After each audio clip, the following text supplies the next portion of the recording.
이것으로서 저희 모두 발언을 마치고 이제 발언하실 분을 한 분씩 소개하겠습니다. 첫 번째 발언해 주실 분입니다.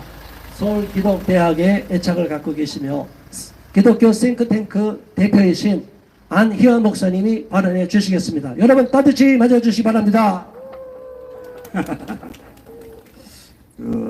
아까 막 북적지걸 목소리 높아지고 그래서 좀 속상했는데 조용해져서 다행이라고 생각을 합니다. 합법적으로 진행되는 거에 대해서는 사실 손대면 안 되고 협조적인 자세를 보여야 되는데 그런 자세가 사실 일반인들에게도 필요하건만 신학대학교에서 기독교 대학교에서 이런 모습이 나온다는 거 참 가슴 아픈 일이라고 생각이 되어집니다. 저는 원래 모교가 서울신학대학교입니다. 기독교에 대한 성결교회 목사입니다. 물론 이제 총격파적인 활동을 많이 해요. 그래서 기독교 싱크탱크 대표로도 또 다양한 활동으로도 움직이고 있지만은 이제 본 모교는 이제 서울신학대학교입니다. 예전에 서울신학대학교에서 인문학 강좌라고 하면서 그 유석성 총장이시던 분이 이성수 전 국무총리를 강사로 불렀던 적이 있어요. 그때 제가 화가 머리 끝까지 났습니다. 그래서 그거에 대해서 문제 제기를 하고 글을 올리고 일파만파 알렸어요. 이유가 뭐냐? 이수성 전 총리가 이단이거든, 이단. 얼마나 충격적입니까? 이단자를 선지동산, 하나님의 말씀을 가르치고 목회자를 키워내는 기독교 학교에서 강단이 세웠다. 끔찍한 일이죠. 총장 비서실장인가 하는 분이 이제 연락을 하셔가지고 그걸 좀 내려달라고 학교가 망신을 당하게 생겼다고 그렇게 했던 에피소드가 있습니다. 그 이후로도 어떤 일이 한 번 있었냐면요. 인문학 강좌하면서 이제 전 박원순 서울시장을 또 강사로 부른 거예요. 근데 이수선 전 총리 같은 경우는 이미 강사로 섰었기 때문에 제가 뭐 뒤집어 엎을 수는 없었던 반면에 박원순 시장 같은 경우는 사실 내버려 둘 수가 없었어요. 왜냐?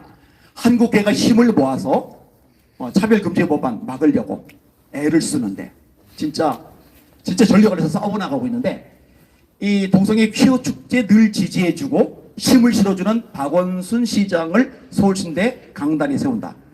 이건 미쳤다는 생각밖에 안 들었어요. 그래서 제가 이 부분에 대해서 문제 제기를 했어요. 교단 중심에 있는 부총회장이던 분도 움직이고 또 언론도 움직이고 그리고 우리 교단은 아니지만 한 대형 교회에서 사람들은 얼마든지 모아주겠다고 서울신대에서 날짜만 정하라고 그래서 이제 대규모 시위까지도 준비를 하고 근데 이제 그 당시 총장이던 그분이 결국 취소를 했어요. 그래서 박원순 전 시장이 서울신대 강단에 서지 못하게 되었었습니다. 왜 이런 일이 앞장서느냐? 목회만 하면 되는데 간단합니다. 기독교 대학이니까 신학대학이니까 선지동산이니까 이런 곳이 오염이 되면은요 목회자들이 제대로 키워질 수가 없거든요. 자 그러면은 여기는 서울기독대학교이고 제 모교가 아니에요. 모교가 아닌데 왜 오지랖 넓게 여기까지 와서 발언을 하느냐? 저만 온 게 아니에요. 이제 우리 부목사님도 앞에 있고 우리 성도들도 지금 여러 명 와 있어요. 왜 와 있느냐? 이유가 간단합니다. 이 기독대학교들 또 신학대학교들이 바로 서지 않으면 한국의 미래가 없기 때문입니다. 여기서 키워지는 신학생들이 목사님들이 되고 그 목사님들이 교회 리더들로서 한국교회를 이끌고 가야 되는데 신학교 자체가 엉망진창이 되면요 사실 한국교 전체가 다 망가지고 무너질 수밖에 없기 때문입니다. 맞습니다. 네, 다들 동의하시죠? 네, 이거는 그냥 놔둘 수 있는 사항이 아닙니다. 사실은요 이 학교와 제가 좀 더 관련이 되기 이전에 충격적인 소식을 접했었어요. 손원영 교수 이분에 대해서 소식을 접하게 된 겁니다. 너무너무 놀랐는데 이분이 뭐라고 말했느냐? 예수는 육바라밀을 실천한 보살이었다. 예수는 육바라밀을 실천한 보살이었다. 보살이라는 거는요 불자들을 말하는 겁니다. 불교 신자. 예수님이 보살입니까? 예수님이 불자입니까? 아니 기독교인들은 성경을 믿어요. 그리고 성경의 말씀에 의하면 예수님은 보살 따위가 아니라 하나님의 아들이십니다. 성경을 기록한 근본 목적이 뭐냐? 예수님이 하나님의 아들임을 믿게 하는 거예요. 오직 이것을 기록하면 너희로 예수께서 하나님의 아들 그리스도이심을 믿게 하려 하며 너희로 믿고 그 이름을 힘입어 영생을 얻게 하려는 것이라. 베드로의 고백이 뭐예요? 주는 그리스도시요 살아계신 하나님의 아들입니다. 그런데 육바라밀 실천한 보살 예수님이 그거를 신학대학교 교수가 미쳤다, 큰일 났다, 여기서 제가 화들짝 놀래가지고 끼어들기 시작을 했던 거예요. 그런데요, 시간이 지나면서 문제들이 점점점 불거져 나와요. 자, 불교 신자가 불상 모금을 한다. 뭐 오케이, 얼마든지. 승려가 불상 새로 건립하기 위해서 모금을 한다. 오케이, 얼마든지. 그런데 기독교인들이 불상을 해서 모금을 한다. 아니죠. 그런데 신학대학교 교수가 불상 건립을 해서 모금을 한다. 이거는 있을 수가 없는 일입니다. 그 다음에 교인들을 데리고 절에 가는 거예요. 절에 가서 템플스테이를 하는 거예요. 그리고 어떻게 SNS에다 올리느냐. 어느 절에 가서 템플스테이 하면 너무 좋더라. 여러분, 학교들마다요, 소위 건학 이념이라는 게 있어요. 이 서울기독대학교는 환원주의예요. 환원이 뭐냐? 말씀으로 돌아가세요. 성경 중심이에요. 이거는 너무너무 마땅한 거예요. 근데 말씀 중심, 성경 중심이 되려면은 손원영 교수 같은 발언을 하는 사람은 이 학교에 있으면 안 돼요.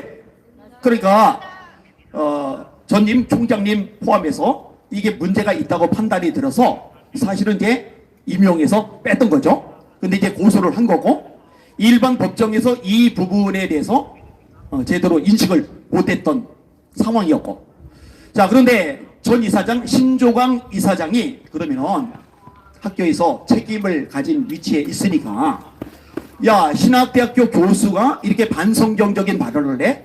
아니, 신학대학교 교수가 이렇게 기독교의 기본 교리를 뒤집어 엎는 발언을 해? 그러면 이거를 정리를 해야 되죠. 그래야 학교가 정상화가 되죠.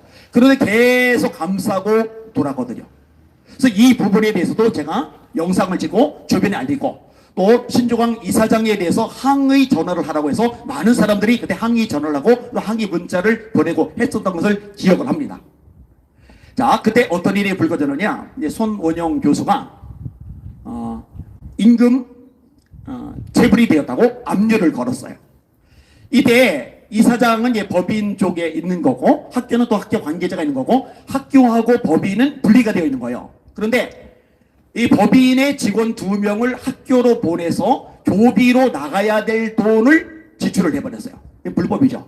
여러분, 세상보다 그 무엇보다 깨끗하고 거룩해야 될 교회가, 그럼 교회 지도자들을 키우는 신학대학교가 도덕적으로 문제가 있는 이런 짓을 저지르면 됩니까? 안 됩니까? 안 됩니다. 안 되죠. 당연히 안 되는 거예요. 근데 이런 부분들에 대해서 책임을 제대로 지지를 않는 거예요. 그리고 또 충격적인 소식을 전했는데, 관선 이사가 보내줬어요. 이거 영구적인 이사가 아니에요. 임시 이사입니다. 사실 1년직이고요. 교육부에서 파견을 한 거죠. 임시직 이사가 학교의 미래를 좌지우지하는 그런 큰 결정들을 해가지고 재산상의 피해를 입히는 거는요, 있어서는 안 될 일입니다. 그런데 학교 부지, 이 땅을 가지고 불법적으로 계약을 체결한 거예요. 교육부에서 재차 공문을 보내는 거였는데 그게 참조도 되지 않은 상태로 이게 진행이 된 거예요. 이런 불법적인 것들을 임시사, 관선이사들이 결정하는 게 옳습니까? 틀립니까? 안 될 일이잖아요. 그러니까 이런 부분을 바로 잡아야 되는데 왜 이런 부분을 바로 잡지 않느냐고요. 그러니까 이사들 전면 교체가 돼야 됩니다. 해체시켜야 됩니다. 전부 다 빠져나가게 만들고 정상적으로 판단하고 결정하고 움직일 수 있는 새로운 이사들로 채워져야 됩니다. 교육부는 이 부분을 명확히 인식하고 지금 잘못된 행동을 저지른 이 이사들을 파면하고 새로운 이사들을 보내줘야 될 것입니다. 그리고 이사직 파면만이 아니라 이런 행동을 한 것에 대해서 수사기관을 통해서 법적으로 처벌받게 해야 될 것입니다. 대한민국의 수많은 신학교들 중에 겨우 하나가 아니라 하나님의 사람을 세워나가는 이 거룩한 선지 동산, 이 서울기독대학교가 바로 세워짐으로 말미암아 제대로되는 목회자들이, 제대로된 기독교 지도자들이 일으켜지기를 원하는 마음으로 저희들이 모인 겁니다. 저희들이 막 학교를 혼란케 하거나 아니면 심술을 부리거나 아니면 어떤 폭력을 행사하기 위해서 모인 게 아니라 정말 순전한 마음으로, 뭐 여기서 와서 이렇게 기자회견 한다고 목소리 낸다고 어떤 이득이 주어지는 거 절대로 아니거든요. 다만 한국교회를 아끼는 마음, 서울기독교대학교를 사랑하는 마음, 그 마음으로 함께 모인 거거든요. 이 부분을 잘 귀담아 들어주시길 바랍니다. 이게 함께 와서 이렇게 힘을 모아주는 모든 분들께 진심으로 감사를 드립니다. 이상입니다.